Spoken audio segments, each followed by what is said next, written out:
साल 1950 का यह एक चौंकाने वाला किस्सा रानी बाजार का है। यहाँ राम प्रकाश रहता था, जिसकी बेटी को 5 साल की उम्र में कैंसर हो गया। कई डॉक्टरों को दिखाने और इलाज कराने पर भी उसमें किसी तरह का सुधार नजर नहीं आया। होते होते एक रात कैंसर ने उसकी जान ले ली। उस बच्ची की जान रात को करीब 1 बजे गई थी। उसी रात को पास के ही एक गांव की महिला मोहिनी को एक ट्रक ने टक्कर मार दी थी। मोहिनी के परिवार वालों ने पूरी विधि के साथ उसे अंतिम विदाई दी। अब बच्ची के परिवार वाले भी उसे दफनाने के लिए जंगल की तरफ निकले। जंगल जाते समय अचानक से उस लड़की के शरीर में हलचल हुई। सभी हैरान हो गए कि मृत लड़की का शरीर कैसे हिल रहा है। थोड़ी ही देर में लड़की जिंदा हो गई और उसके परिवार वाले खुशी खुशी उसे अपने साथ घर ले आए। किसी को इस बात की भनक नहीं थी कि उस लड़की के अंदर उसी रात ट्रक से टकराने वाली मोहिनी की आत्मा घुस गई थी। बच्ची जब से मौत से लौटकर आई थी, तब से ही उदास और चुपचाप एक कोने में बैठी रहती थी। एक दिन उसकी माँ ने उसे खुद अपने हाथों से खाना खिलाया और मामा के घर लेकर जाने की बात कही। खाना खिलाकर उसे अच्छे से तैयार करके वो उसे अपने मायके ले गई। रास्ते में वो बच्ची जैसे ही उस ट्रक के हादसे वाली जगह पहुंची, तो उसने अपनी माँ को कहा कि मेरा गांव इधर है।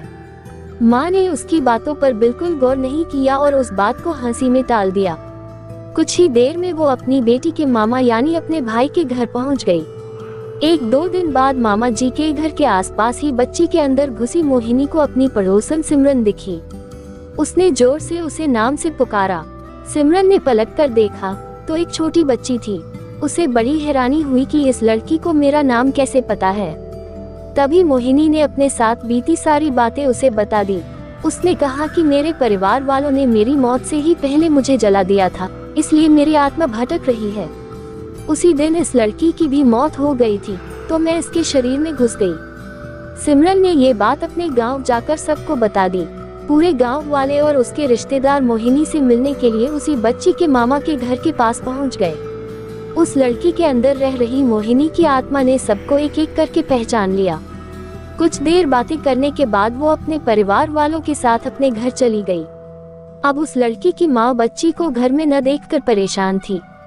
जब उसे पता चला कि वो कुछ लोगों के साथ दूसरे गांव गई है, तो वो उसे बुलाने के लिए चली गई।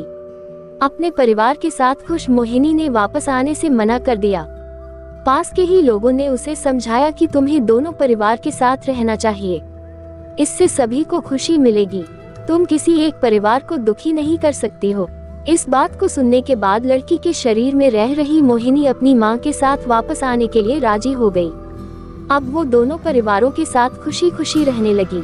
कहानी से सीख, जल्दबाजी में किया गया है कार्य अधूरा रह जाता है, इसलिए कोई भी कार्य करने से पहले उसे अच्छे से देख परख लेना चाहिए।